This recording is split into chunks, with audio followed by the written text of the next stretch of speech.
afternoon po mga kababayan. Ma'am Sir, this is Jam the Filipino Channel. Ang inyong pong lingkod. So today is December 9, 2025. At tayo ngayon napapunta nga dyan sa may POEA, sa may DMW po yan, sa may Ortegas Avenue, Ogong Norte, Quezon City.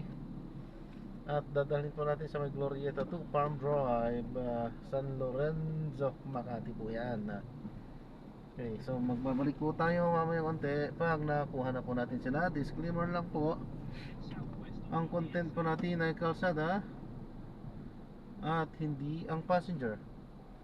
Kaya nga naman, sakali man po na may marinig kayo mga pangalan ng lugar, pangalan ng tao, pangalan ng organizations, government o private man yan, ay wala pong kinalaman ng channel nito. At wala pong pinapatungkulan. Lahat po ng pinag-uusapan dito ay pawang dito lamang po yan sa loob. At wala pong pinapatungkulan sa labas. Ayan, makinig tayo ng mga nagbabagang balita at mga talakayan habang tayo ay pupunta doon sa ating pick-up area. Kasi kung tutusin, kukulitin po doon po namin. hahabulin ninyo. Kasi doon po kayo may karapatan. Opo. Pero hindi po namin pwedeng ibenta itong lugar po Hindi namin. po, kasi kung tutusin po, yung bangko po na nag-foreclose yan, talagang may matibay po yan na pinanghahawakan. Kahit po hindi ko alam yung totoong nangyari. At hindi po kumbaga pag-uusga ito sa particular na bangko na yan. Lahat po ng bangko, ganyan sila kasi heavily regulated po ang mga operations ng bangko, including yung kanilang foreclosure. Pagka nagkamali po sila dyan at nasumbong sila sa Bangko Sentral, pwedeng masuspend, makansela ang kanilang license to operate. So, delikado po yun sa kanila. Kaya po sila lagi masusi at mag-ingat po dito. Okay po. Kaya po pala nung pumupunta ako doon, ayaw po nila akong papuntahin eh. Opo. So, talagang pwede lang kayong pumilin. Sulatan nyo sila. Pero pag tinanggihan po kayo, wala na po talaga kayong kumbaga, legal na remedyo. Dahil ang legal na remedyo nyo po, doon sa sinasabi ninyo nagbenta or nanloko sa inyo. Kasi hindi ko natin alam Yung kung ano yung kabukid detalye. po namin, yung nagbenta po sa amin. Opo. Opo. Opo, malinaw na po ngayon sa sa isip ko po. Okay. Opo. At Nanay Leonora, para matulungan din kayo sa pag-analisa at kumbaga ano pa yung legal na remedyo doon sa nanloko, nagbenta sa inyo. Kumonsulta po kayo sa isang abogado at pakita nyo po lahat ng mga papeles na hawak po ninyo. Okay po, Nanay Leonora? Opo, salamat po ng marami po. Thank you po, Maraming salamat ma'am. po. Ingat po kayo. Opo, salamat po. Ingat din po. Po. Yun po, si Ma'am Leonora ng Cavite. Partner, dapat na tayo mabilis sa ating pong live stream para po Ang masagutan. dami na nila. Oo, ang daming question din dito, partner. Okay, wait, hold on. Okay, damay po ba sa estate tax kung ang nilagay ng parents sa last will and testament is hindi pwedeng ibenta ang real estate properties kahit kailan? Kasi tandaan po natin, Yes. hindi yung mga kondisyon na ini-impose ng testator kasi sila yung gumawa ng last will and testament, Yes. kaya testator. Ang binubuwisan po, kasi ang sinasabi po ng batas, kapag namatay ang inyong mga magulang, by operation of law, automatic, nag-vest na po sa inyo yung ownership. Iba po yung nag-vest yung ownership sa inyo, iba po yung usapin na yun, doon sa usapin ng pagpapalipat sa inyong pangalan ng properties from your parents. At yun po ang binubuwisan, yung pribileyo na makapagpamana sa mga tinatawag natin compulsory heirs. So kahit na hindi nyo pwedeng ibenta, o kaya ang kondisyon, pwede mong ibenta pero doon lang sa kapatid mo para mapanatili yan sa pamilya. Wala pong kinalaman yan doon sa estate tax. Kasi nga po, nung namatay yung isa o dalawang magulang rin, automatic sa inyo na ang ari-arian na. Kahit hindi pa siya na-subdivide, hindi pa siya man lang na-appraise kung magkano, sa inyo na yan. At yung legal na proseso ng pagpapatitulo or pagpapalipat ng pangalan, kumbaga wala pong kinalaman yan sa estate tax. Partner, Oh, yes. at saka mga kapamilya. Yes. Now, we're researching it now. Sabi ko, sino ba nakaisip na itong estate tax na ito? But anyway, alam niyo ba, Names, partner. hindi nga natin mapapangalanan kasi I think the first estate tax was first the estate tax Mga Espanyol was pa. first imposed by Section 85 of Commonwealth Act number Commonwealth. 466, which was approved on June 15, 1939. Okay. So bagong pangalan ka pa President naman. Elkir. Salamat sa tiwala na gano'n nakakatanda, partner. Anong feeling mo nung nalaman mo na may estate tax na medyo lang? 1939. Mas na, partner. So doon pala siya nag-umpisa. So medyo matagal-tagal na rin. Matagal And from na there, talaga. Hindi medyo, partner. Talagang matagal na. nagkasunog naman siya noong 1992. Naging Republic Act 7499. Yes. Tapos nagbago na naman noong 1997, then we have another whatever changes na naman siya. And then we have the latest, which was, I think, approved in 2019. Pero iba na to, Tax Amnesty Act. Yan na yun. Oo. Oo. Pero kumbaga yung imposition ng estate tax, matagal na po yan. Pala. So sabi ko sana, panahon pa ng hapon, hindi naman pala. Parang pa ni Quezon. Oo, naku, grabe. Wala lang, okay. Mahirap nang baguhin yung tama ka. So it's na-drill na deep within the Constitution, ang Correct. estate tax and other taxes. So, maganda na sumunod na lang po muna tayo sa mga batas, mga kapamilya. Pero hindi ibig sabihin na hindi kayo pwede mag-advocate. Kasi dahil yan ay Commonwealth Act, Republic Yes. Act, within the power of Congress yan, alisin, partner. So kung maingay ang ating lobby, kagaya ng kasi ingay ng ating, kumbaga, panawagan na papanagutin yung mga Oo. tiwali, eh pwede po natin baguhin yung batas Oo. na yan. Oo. Kung sa tingin po natin, additional burden, kung tutuusin, partner, kahit yung value-added tax, pwede tayong mag-advocate to Siya naman take. kailan pa nag-umpisa yan. Pwede Sino author natin- niyan? Pwedeng tanggalin yan ng Kongreso kasi Kongreso rin na nagpataw niyan, Yes, partner. tama. So again, carefully you vote in the upcoming election and succeeding elections. Pwede si mga nice po batiin ko rin. Nais kong batiin ang buong pamilya ko Mike, Janet, Ay, hello po. Araya, Miguel, at pati si Ate Matilde ay nakatutok sa atin kahapon pa. Hindi ko na sila Ay, hello po sa inyo. nabasa dahil hindi naman tayo nakabati kahapon kahit kanina. Oo nga po, sorry. Si Vladimir De Leon, Jack Tolentino nandito, si Louis Basco, si Rines Crial, Shaw, hi Shaw, Si Maria Dulce Orate, hello po. si Marvin Liaban, Ito. Islam from South Korea. si Agnes Reca, Ruby Batibat partner. Yes, from Marinduque sila. Si SG, Sergeant Putik, General Putik. Oo. Si Si, Rosie Mugaslin, siyempre. of course, si Vladimir De Leon. Ray Brad Santos. Bamba. Pero, hello, Andre pa. Hero Drone Bamba. Si Almira Cruz partner kasama po dito from Dubai, UAE. Tama. At sabali na rin po ng ating birthday. Sa ito sa ating yung speaker po.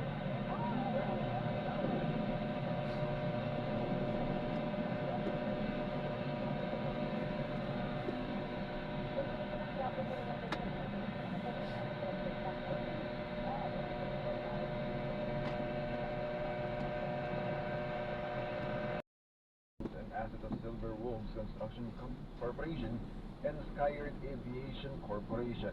The CA order also covers personal accounts and assets of individuals under investigation, including Benguet Representative Eric Yap and his brother, ACT-CIS Party List Representative Edric Yap.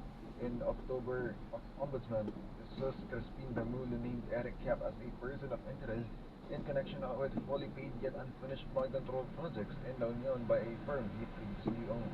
Damulo said Edric and Bulacan Representative Salvador Plato received money through bank transfers from contractors Curly and Sara Vizcaya.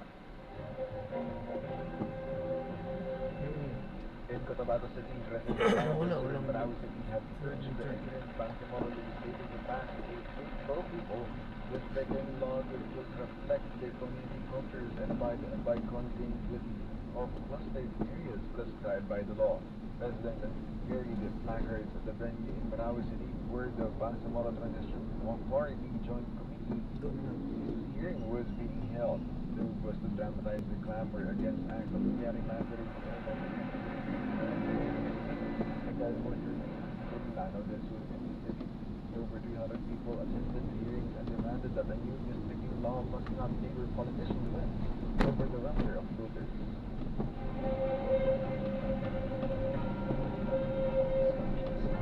News abroad, the federal U.S. Judge struck down President Donald Trump's executive order blocking wind energy projects. Judge Manny Sarsby at District Court of the District of Massachusetts vacated Trump's January 20 executive order Massachusetts. blocking wind energy projects and declared it unlawful. That is the vote in favor of coalition of state attorneys general from 17 states and Washington, D.C. Trump has been hostile to renewable energies, particularly offshore wind, and prioritizes fossil fuels to generate electricity. Philippine Standard Time is 3 minutes after 6 in the afternoon. Yan tingin natin sa Radyo Phoenix Plus Sports Radio para sa mga pinakabagong balita tungkol sa laban. Of course, Julia Posting with the Palas at isang magandang hapon sa inyo lahat. Paliwanag mo sa tao na hindi totoo yan. Dahil ang totoo, yung totoo ang dapat ninyong malaman. Nagkalat sa internet ang fake news Ang na ginagawa mali ng at fake news, tinatapon niya Ay! yung tao. what they are doing is creating panic. We say no. Magkalat ng fake news, some of it's dangerous. Sana iwasan po lang pag-spread ng fake news. Hindi magpapakalat ng disinformation at misinformation ang kasalukuyang administrasyon. Stop telling us fake news because you're wrong. Para sa totoo, ang pagkakawala sa informasyon sa Radyo Pilipinas.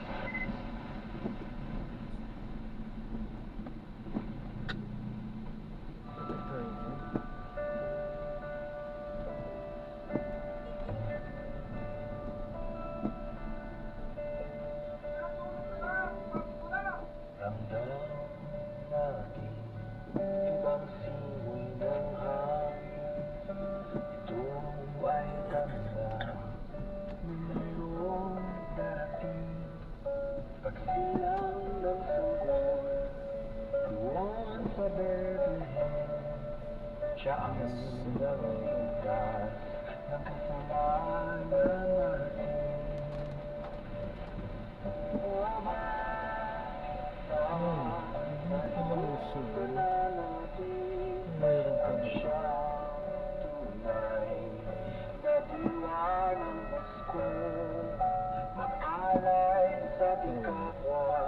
Lalo pinagmana, tayo ay magmahal nang wala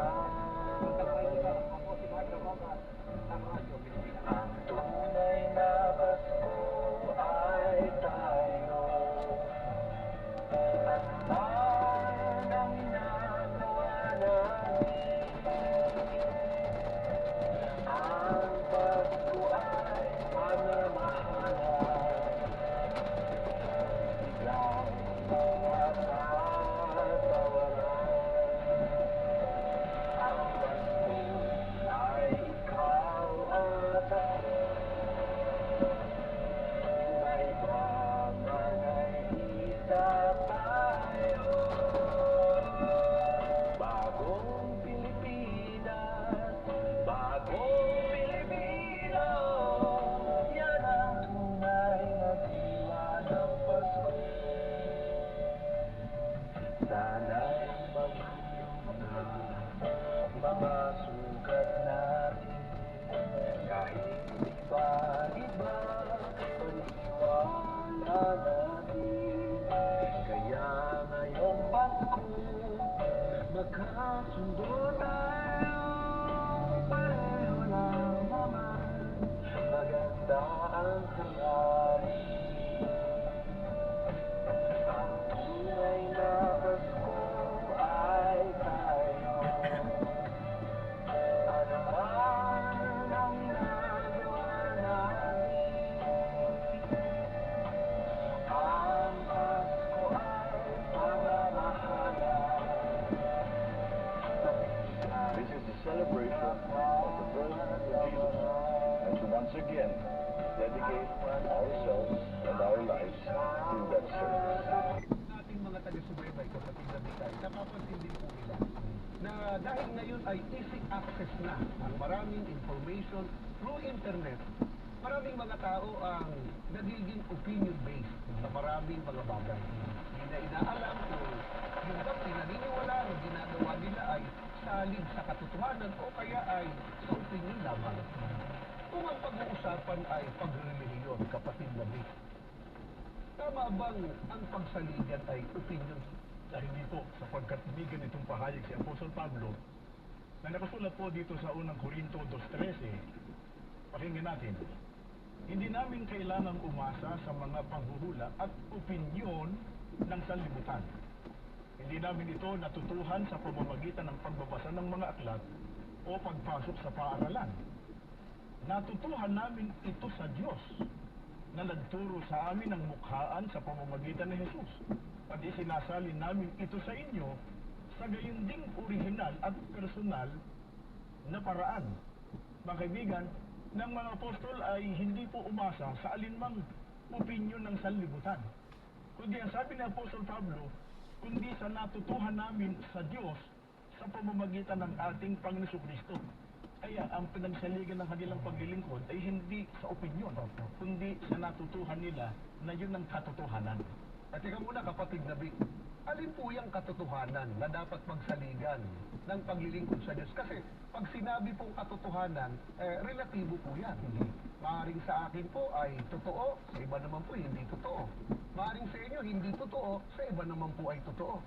Alin po yung katotohanan na yan? Itinuro yan ng ating Panginoon Kristo. Dito po sa Juan 17:17 ay ganito ang ating mababasa. Pakabanalin mo sila sa katotohanan. Ang salita mo'y katotohanan. Mga kaibigan, ang katotohanan po na dapat pagsaligan ng tao pag ang pag-uusapan ay pagrelihiyon ay ang mga salita ng ating Panginoon Diyos. Ito, kapatid na Jerry, ay absolute truth. Hindi ito relatibo. Salita ito ng Panginoon Diyos. Sa mga kapatid, mga mahal na kaibigan, mabibiriti ka. Ano ba, kapatid na Vic? Mayroong pinagbabatayan. Mayroong kung tawagin nga po ay ebidensya. Ano? Saan po mababasa yung katotohanan o mga salita ng ating Panginoon Diyos? Dito naman po sa ikalawang Timoteo 3:15 hanggang 17, ganito ang pagtuturo ni Apostol Pablo. Digin po natin. Mula po sa pagkabata, alam mo nang ang banal na kasulatan ay nagtuturo ng daan ng kaligtasan sa pamamagitan ng pananalig kay Kristo Jesus. Lahat ng kasulatan ay kinasihan ng Diyos at magagamit sa pagtuturo ng katotohanan, sa pagpapabulaan sa maling aral, sa pagtutuwid sa likong gawain, at sa pag-akay sa matuwid na pamumuhay. Sa gayon, ang lingkod ng Diyos ay magiging handa sa lahat ng mabubuting gawain. Kapatid na Jerry, ang mga salita ng Diyos, ipinapapasin natin sa ating mga kaibigan, ay nakasulat po sa mga banal na kasulatan o sa Biblia. At ang sabi ni Apostol Pablo, ang mga banal na kasulatan ay nagtuturo ng daan ng kaligtasan. Kaya, kapatid na Jerry, pagka ang tao ay maghahangad na magtamo ng kaligtasan, ang batayan, dapat Biblia. Mga kapatid, mga mahal po namin kaibigan, napakadali lang po palang malaman kung ang pagrelihiyon ay batay sa opinyon o katotohanan. Kapag ka po katotohanan, mababasa po sa Biblia. Kapag wala po sa Biblia, ang batayan sa pagrelihiyon, yun po ay opinyon lamang. Kapatid David, diyan po natin ngayon ipaglingkod yung paniniwalang itinataguyod ng maraming tao. Ang sabi ng iba, basta daw relihiyoso ang tao, ibig sabihin, nagsasagawa ng paglilingkod sa Diyos, pagtawag o pagkilala, ay maliligtas na. Ano kaya yan? Yan po ba pagka po binasa sa Biblia ay opinyon o katotohanan po? Pag-ibasahin natin sa Biblia dito sa Mateo 7:21-23 at malalaman natin kung paniniwala niya kung yan ay nakabatay sa katotohanan. Dito po sa pahayag ng ating Panginoon Kristo na nakasulat sa Mateo 7:21 hanggang 23. Babasahin na natin sa wikang Pilipino. Hindi lahat ng tao nawari ay relihiyoso o talaga nang maaari nila kung tubuyin Panginoon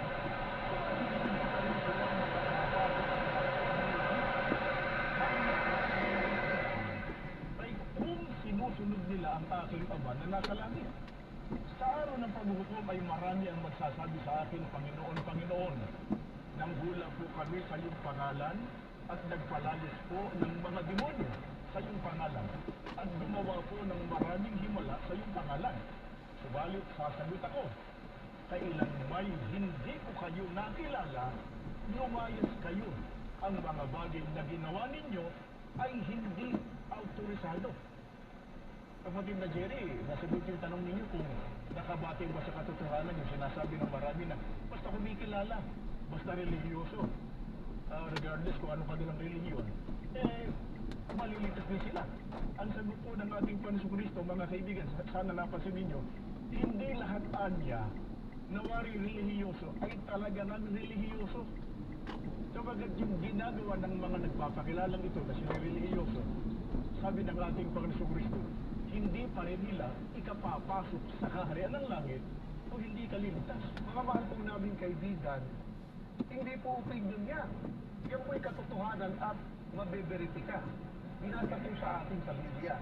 At yan ay pahayag kapatid Labik ng ating Panginoong Kristo na yan ang dapat po nating tanggapin at paniwalaan sapagkat ang ating Panginoong Kristo po ang siyang otoridad para ang tao po ay magtamo ng kaligtasan o makapasok sa bayang banal. Pero kapatid Labik, paano kung itanong nila ang ganito? Paano yung kanilang mga pagtawag? Paano yung kanilang mga paglilingkod? Ano po tungkol natin yan? Alam niyo, kapatid na Jerry, talagang kailangan ng tao tumawag at kilalanin ng Panginoon Kristo. Ang mahalaga kapag sinasabi ng Panginoon Kristo, kapatid na Jerry, sabi nga sa natin talata, ay ang mismong sinabi ng Panginoon Kristo ang napakahalagang issue. Ay, hello, inusunod nila ang ating Ama na nasa langit. Dahil ang ating Panginoon sa pinagbiling ko lang, ang ating dapat sumusunod. Paano yung mga ginagawa nilang, ginagamit nilang pangalan ng mismo tagapagligtas? Sabi nasa po ninyo, sabi, nang hula pa nga sila eh. Nagpalayas pa ng mga demonyo. Dahil pa nakagawa po ng mga himala. Hindi pa karaniwan yun. Paano yung pagkakalito yun? Kapatid na Jerry, mga kaibigan, kung opinion ng pagbabatayan doon sa mga ginawa nila, sabi, maaaring pwede na. Sa mga ginagawa yung relihiyoso. Pero, ang sabi ng ating Panginoon Kristo, hindi pa rin kayo makapapasok sa kaharian ng langit sapagkat ang malaking issue rito, mahalagang issue rito, ay kung sinunod nila ang kalooban ng ating Ama na nasa langit. Kapatid, mga mahal po naming kaibigan, yung sinasabi po ng iba na basta't relihiyoso po ang tao, naglilingkod sa Diyos at kay Kristo o kung may kilala lamang po ay pwede na, opinion lamang po iyon. Hindi po yun salig sa katotohanan. Kailangan po, ayon sa kalooban po ng ating Panginoon Diyos, ang ginagawa po nating paglilingkod. Kumuha tayo ng halimbawa, kapatid David.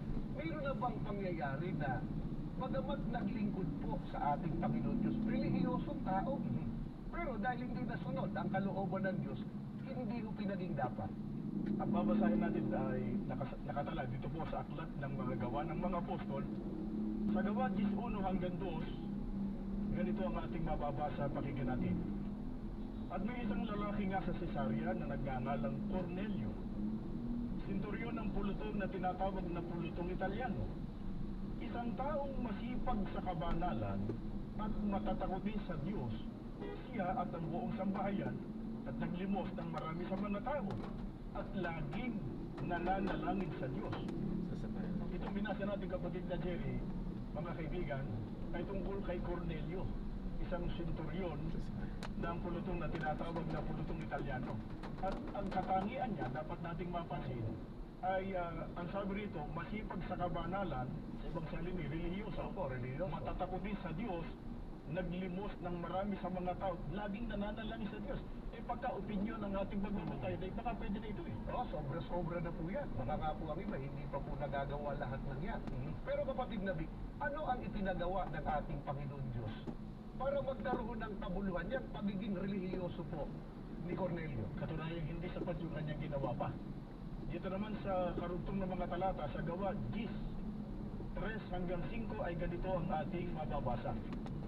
Nakita niyang maliwanag sa isang pangitain nang may oras na ikasiyang ng araw na tumapatungo sa kanya ang isang anghel ng Diyos at nagsasabi sa kanya, Cornelio. At siya, sa pagtitig niya sa kanya at sa pagkatapat niya ay nagsabi, ano ito, Panginoon? At sinabi niya sa kanya, ang mga panalangin mo at ang iyong mga paglilimos ay nangapailang lang na isang alaala sa harapan ng Diyos. At ngayon, magsugo ka ng mga tao sa Jope at ipagsama mo yaong Simon na may pamagat na Pedro. Huwag ito kapatid na Jerry. Gaya ng tanong ko kanina kung sapat na yung ginawa niya, hindi pa sapat. Kapagkat mga kaibigan, dapat nating mapansin na itong si Cornelio, sa kabila ng lahat ng kanyang mga ginawa, ay kailangan pa niyang magpapunta doon kay Apostol Pedro, ipatawag si Apostol Pedro para dalhin sa kanya. Kapatid David, bakit kailangan pa ni Cornelio at ng kanyang sambahayan si Apostol Pedro? Ano ang nakay Apostol Pedro? Babasahin natin ang mga karugtong mga talata. Dito naman sa 22 hanggang 23. At sinabi nila, ang senturyon si Cornelio na taong matuwid at matatakutin sa Diyos at may mabuting patutuon ng buong bansa ng mga Hudyo ay pinapagpaunawaan ng Diyos sa pamamagitan ng isang banal na anghel na ikaw ay paparoonin sa kanyang bahay at upang makarinig sa iyo ng mga salita. Kaya sila'y pinapasok at pinatuloy sila. Kapatid na Jerry, sana napasin ang ating mga viewers at mga taga-subaybay. Kaya napakahalagang ipatawag si Apostol Pedro sapagkat nakay Apostol Pedro ang mga salita ng Panginoon Diyos na yun ang katotohanan na kailangan marinig ni Cornelio at ng kanyang buong sambahayan. Ano ang naganap sa sambahayan po ni Cornelio pagkatapos nilang marinig yung katotohanan ng mga salita ng ating Panginoon Diyos? Itutuloy lang natin kapatid na Jared, binabasa natin dito sa gawa 10:44 at babasahin na rin natin ang 48. Pakinggan natin. Samantalang nagsasalita pa si Pedro ng mga salitang ito, ay bumaba ang Espiritu Santo sa lahat ng nakikinig ng salita at inutusan niya sila na magsipagbautismo sa pangalan ni Jesucristo. Magkagayi kanilang ipinamanik sa kanya na makirang mga ilang araw. Kapatid na Jerry, bago sa binasa natin, mga kaibigan, ay pagkatapos makarinig ng mga salita ng Diyos sa pamamagitan ng Apostol Pedro, ang buong sambahayan ni Cornelio ay bumaba sa kanilang Espiritu Santo at silang lahat ay binautismuhan. Saan dinadala o binabautismuhan yung mga sumampalataya sa mga salita ng katotohanan? Pakinggan natin ang nakasulat dito po sa unang Korinto 12:13, pahayag ni Apostol Pablo. Unawain po natin. Sapagat sa isang espiritu ay binabautismuhan tayong lahat sa isang katawan. Kapatid na Jerry, mga kaibigan, ang mga binabautismuhan po ay nasa iisang katawan ng ating Panginoong Jesucristo. Alin yung katawan, kapatid Nabi? Kasi ang opinion ng marami, kung ano yung reliyon nila, binautismuhan din naman daw sila doon, baka yun na yun. Ang katawan na tinutukoy dito ay ang iglesia. Batay po sa Colosas 1:18, at siya ang ulo ng katawan sa makatid bagay ng iglesia. Kaya hindi kahit sa iglesia, kapatid na Jerry, mabautismuhan ng tao ay tinanggap din ang tunay na bautismo. Ang tinutukoy mga kaibigan, na katawan ng Panginoon Jesucristo na doon dinadala ang mga binabautismuhan ay sa iglesia na pinamumuluhan ng ating Panginoong Jesucristo. Alin po yung iglesia na katawan ng Panginoong Jesucristo na mga mahal naming kaibigan, doon po dinadala o isinasangkap ang mga sumampalataya sa salita o katotohanan? Nakasulat po sa Biblia, babasahin natin, kapatid na Jerry, hindi po ito opinion, hindi ito pala yung puro-puro, kundi nakalagay sa Biblia, pinatutunan ni Apostol Pablo sa Roma 16:16. Pakinggan natin. Magbatian kayo ng banal na halik, lahat ng iglesia ni Kristo ay bumabati sa inyo. Mga kaibigan, ang katawan ng ating Panginoong Kristo na dito po dinadala ang mga binabautismuhan ay walang iba kundi ang iglesia ni Kristo.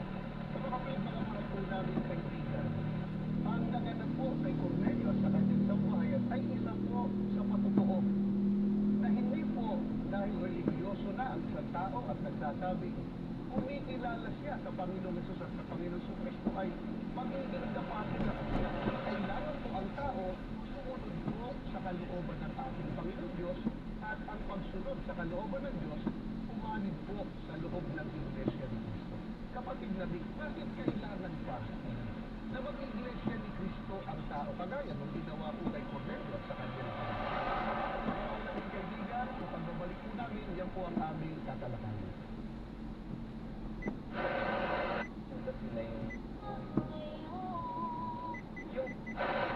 And others like to express their opinions or belt should fill it. Hindi na kakain ka doon. Paano nasa bahay lang po talaga? Naman at katanungan. Sugar-free. Mga dapat bayaran sa dulo ng taon para hindi po tayo hihirapan. Iba po kasi yung bonus sinasabi, hindi, bago mag 13th month, kailangan natin muna namin kung magkano kinita ng buong taon. Mali po yun. Hindi po nakasalalay sa kita ng buong taon kung magbibigay ng 13th month. Bonus yun. Christmas bonus yun or year-end bonus. Pero yung 13th month pay po, regular yan na ibigay at obligasyon po yan. Pwede paghandaan. Attorney, ito po, pumasok daw po siya or na-hire daw po siya ng November 29. Meron daw po ba siyang matatanggap na 13th month? 30 minutes, hindi pa tayo nakakarating ha? At least 1 month. Grabe. Sana pala mga November 25 na na-hire. 30 minutes yan, hindi natin November 20. Hindi pa tayo nakakarating. Parating pa lang. Ano ba yan? Yung ibang kumpanya, ang inaano nila, pero malabo, magkakunya yung kumpanya, check na yung employee handbook at employee manual. Kung yung 2 araw ng Nobyembre ay ituturing na nilang 1 month. Pero generosity na po yun ng kumpanya or policy na ng kumpanya. Kung policy ng kumpanya yun, pwede niyang ilaban. Pero kung wala pong policy, pwede siya makiusap. Pero lugi rin naman po yung employer pag gano'n ang sitwasyon. I see. Okay. Now, ito po dun sa kanina ho nabanggit po ninyo yung mga maliliit na mga kumpanya, hindi ba? So, kung halimbawa ho ay meron ho mga maliliit na mga kumpanya, ayan. Tapos po, nag-start up pa lang yung company or small business pa lang at talagang hindi talaga nila kaya makapagbigay po ng 13th month pay. Paano kung gagawin doon kapag ganong kaso? Dapat bang ipaalam nila sa DOLE? Paano po? Ay, baka nabasa ko. Ay, hindi na makakanta naman dito. Ito yung ginawa kong payo. Sitwasyon, mahalaga na magkakuna sila. Pero pwede pang kwartahin yung mga empleyado na makipagkasundo sa ganon. Hindi. Kailangan, pagka sinabi yung traffic pa. empleyado, kailangan yung bigay sa amin. Sige, pipilitin namin magbigay. Okay, Grabe nga po. na hindi namin kaya maibigay. Pag-ikot ko pa lang, 30 minutes na. Kaya nga, nagulat ako na 30 minutes na. Talagang talo kami talaga. Hindi yun nauunawaan ng iba. Nakakala mo kung sinong mga magreklamo pa pero hindi nila iniisip yung... Ay, yung iba po, na sabi, may mga passenger po na nagreklamo pa daw sa LTO na kasi may nagka-cancel daw na kung ano-ano pa yung hindi nila naiunawaan po yung namin, yung sakripisyo namin sa kalsada. Kami po, hindi lang po basta-basta nagtatrabaho. Kasama po dyan ng serbisyo publiko. Kasi yung paghatid namin sa inyo sa isang paglilingkod bayan po yan. Sa tutusin, tulad ng ganito, logi po ako, talo po ako. So anong yun? Serbisyo publiko po. Kami, babawi sa susunod na mga biyahe. Ganun. Pag nalugi sa isang biyahe, babawi sa kabilang biyahe. Ganun po yun. So, hindi masisi yung iba na minsan mag-cancel kasi alam nga naman sunod-sunod na siyempre naghahanap buhay din kami. Kailangan din namin kumita. Yun ang pinaglalaban nila na sabi ng DOTR bawal daw. Ay, yung DOTR po, hindi po yan naunawaan kasi sila nakaupo lang sa opisina. Hindi nila alam yung kalagayan ng totoong driver. Yung dinadanas namin dito sa kalsada, sa ganitong napakamatraffic. Well, naman yan, mga professionals naman yan, tama naman siguro sila. Pero sana, hindi sila one-sided. Sana inuunawan nila lahat. Tinitingnan nila lahat ng anggulo. Mga matatalino sila, okay, saludo tayo dyan. Pero sana, ang inano ko lang dapat hindi sila magiging one-sided sa pag-decision ng mga ganyan. Dapat tinatanong nila ang lahat. Hindi yung para lang makakuha ng simpatya ng masa dahil karamihan ng mga passenger nagsasabi, puro cancel. Kinuha na lang ang simpatya ng masa, makikisanib na lang daw. dapat tinanong din nila kung anong saloobin ng mga namamasada. Ayun, okay. Sige. Hindi yung Naging sasabihin strict mo na na. po yan ngayon na kayo po yung mape-penalty kapag Meron po. Pero yun po sa kanila lang po yan. Pero kami sumusunod lang po sa patakaran ng company. Meron pa rin naman po, pwede pa rin po kami sa... Kasi hindi maiwasan talaga yun sa sobrang traffic. Hindi maiwasan po talaga. Although ako hindi naman ako nagkakancel. Liban lang. Kung talagang hindi dumating yung passenger mo, siyempre tulad doon. Bawal po talaga mag-antay doon ng matagal. Manghuhuli naman ako kung sakasakali, di ba? So, it depends naman po. Pero sa akin, hindi talaga ako kasi kawawa din naman ang isang passenger eh. Wala yan, ganitong umuulan. Pahirapan po talaga. Alam ko, naunawan ko yan kasi before naman ako mag-grab, dati din akong commuter. Nagko-commute din lang ako. Kaya alam ko yung pakiramdam ng ganyan.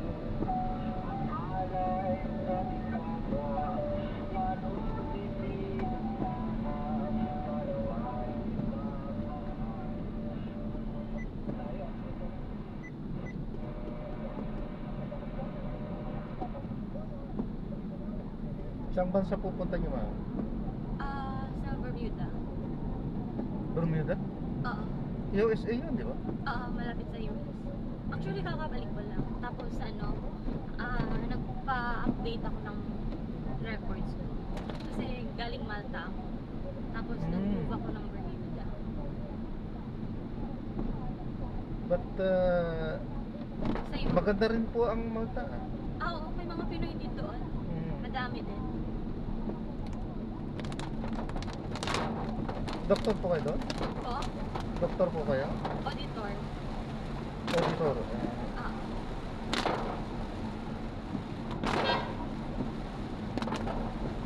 Grabe lakas. Ulan.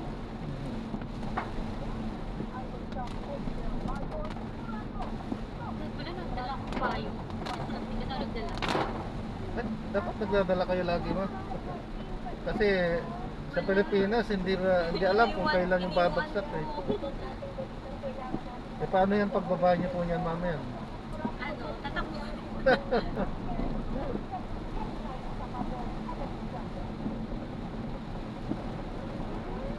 Dapat may bag kayo lagi nakalagay sa bag yan lagi. Yung natutupi. Alam nga. Baka dito na lang bibili ako. Isang daan lang naman yun eh. Asya sa bag.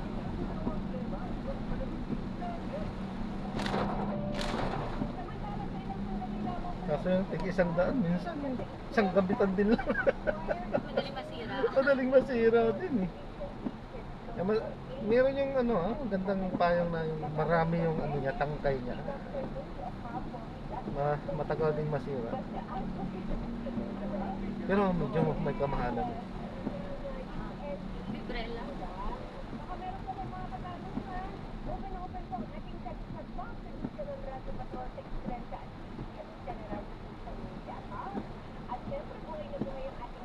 Kahit kanina yung papunta ko doon, traffic. Galing Makati din ako. Dito po talaga kasi sa area to, ma'am. Basta dinaanan ng EDSA dito banda. Grabe talaga dito traffic.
Baka sa ano mo.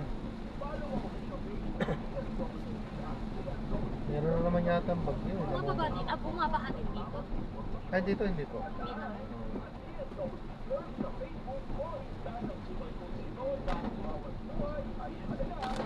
Sa mga baba. Yan, mga baba. Sa Gloria Tattoo. Hindi bumabaha. Sa mga daanan lang kapag ka Ay, masyadong... bumabaha. Hindi, sa mga kalsada ba, halimbawa pagka malakas talaga ang ulan at medyo hindi nakakayanan ng drainage, yun yung mga konting baha na sinasabi. Pero sa ano, hindi baha po dyan kasi Yung recent po na ano, di ba binagyo dito sa Pinas? Ano din dito sa Luzon or sa Cebu lang? Yung malala. Ay, marami din dito. Kasi yung napapabalita sa Cebu. Marami din dito. Ay, itong recent lang na ito? Oo. Kung recent lang, oo, doon sa ano, sa Cebu ngayon. Kasi kahit doon sa US, nabalita siya eh. Na ano, Sa Cebu, sa bandang Ilocos, Isabela din. Pero mas ano sa Cebu. Kasi kakalindol. Tapos di ba madami din namang natulungan ng lindol. After lindol, bagyo. Grabe. Doon kasi ako dati nakatira. 5 years din ako doon. Nag-college ako.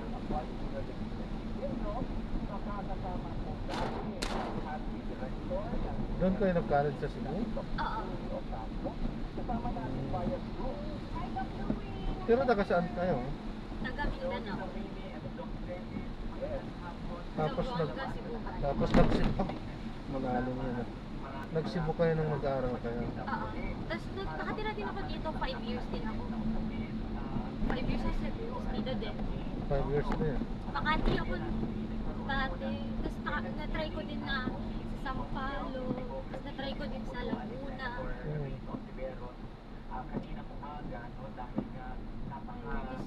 Before ako mag-try sa ibang bansa.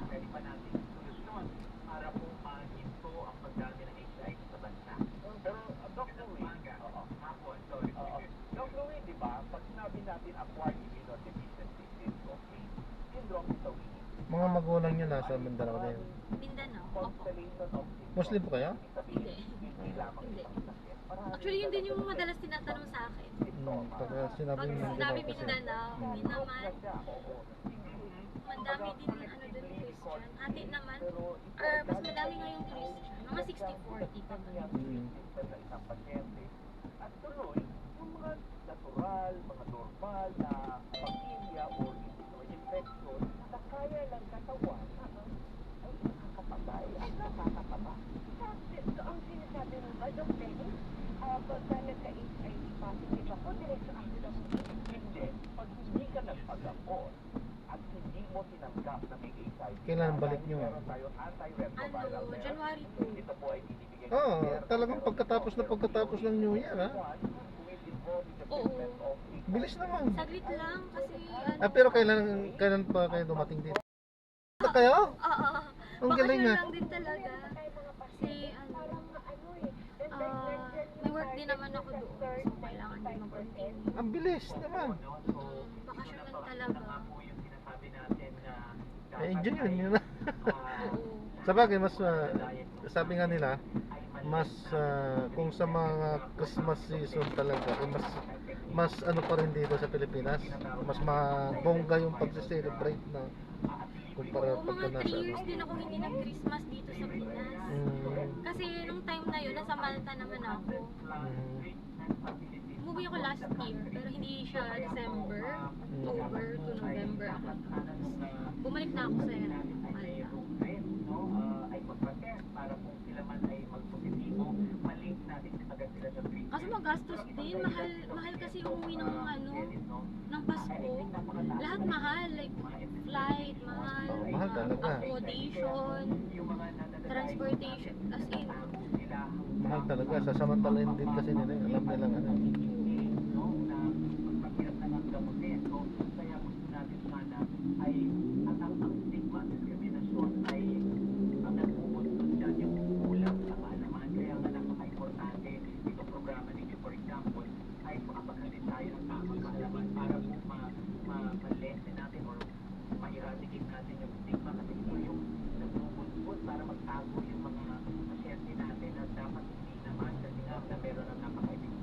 Doc Louie, anong ka-experience nyo dyan sa center natin, Sweden Restaurant? Ano ang major feedback? Nagtrabaho din kayo dito? Bakit tayo sa Makati. Sa Makati. tayo o nagtatik ng gamot? 5 years ako dito sa Luzon. 5 years? Di, ilang taon na kayo niyan? Ngayon, Oo. 30. Ilan na anak nyo? Wala. Wala po akong family. Wala pa kayo asawa? Wala. It's time na siguro ma'am, 30 na kayo.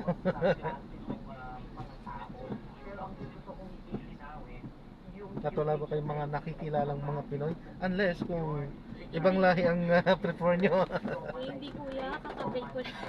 Ano po? Kakabreak ko lang. Pinoy? 6 years din kami. Pinoy? Pinoy. Oh, bakit? 6 years sayang. Ano, nag-cheat siya. Baka naman fling lang. Dapat pinagbigyan nyo ba? Hindi kuya. As in, malala talaga din yung ginawa niya. Marami nga nangyayaring ganyan. Kahit na napakatagal na, naghihiwalay pa rin ang dahil sa ganyan. Sa pag-cheat. At mostly lalaki talagang gumagawa. Mostly.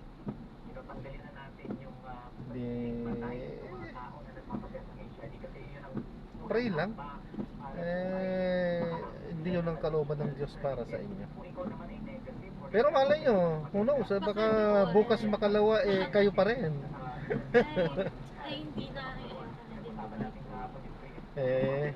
Hindi naman tayo makakapagsalita ng ganon dahil hindi naman natin nakikita yung araw ng bukas. Who knows? For 6 years, ang daming memories naman sigurong nabuo niyan, di ba? Oo, kasi kumala din kami sa Europe. Madami din kami nagpuntahan doon. Oh, see? Ay, pero yung lalaki, nandito siya sa Pilipinas? Nandun din sa sa Bermuda. Oh, di parehas pala kayo magkasama din doon. Sabay kayo nagpunta din doon? Sabay kaming lumipat doon, kuya. Tapos Sabay din kayo sa Malta, tapos sabay din kayo sa... Nalaman ko lang talaga na sa New York na ako. Papunta pa lang akong Bermuda. Hindi niya ako sinabi. So, you live together. So, maraming salamat po sa panonood. Hanggang sa muli, ingat, God bless. Na-drop na natin siya na. Hindi na natin ipinlayan at medyo nakapag-usap kami ng mga personal na mga bagay, di ma'am? At nagpalabas din siya ng mga sama ng loob niya. At siyempre, hindi na natin dapat na yan para sa kanyang privacy. At siyempre, good luck po at God bless po kay ma'am. Kaya niyo yan. Alam na natin yung mga pinagdadaanan ng mga magkakarelasyon. Okay po, so huwag na tayong mangialam doon at lahat tayo nakakaranas yan. Okay, God bless, paalam po. Ingat, this is Jan Porenda, Filipino Channel, ang inyong pong lingkod, paalam po.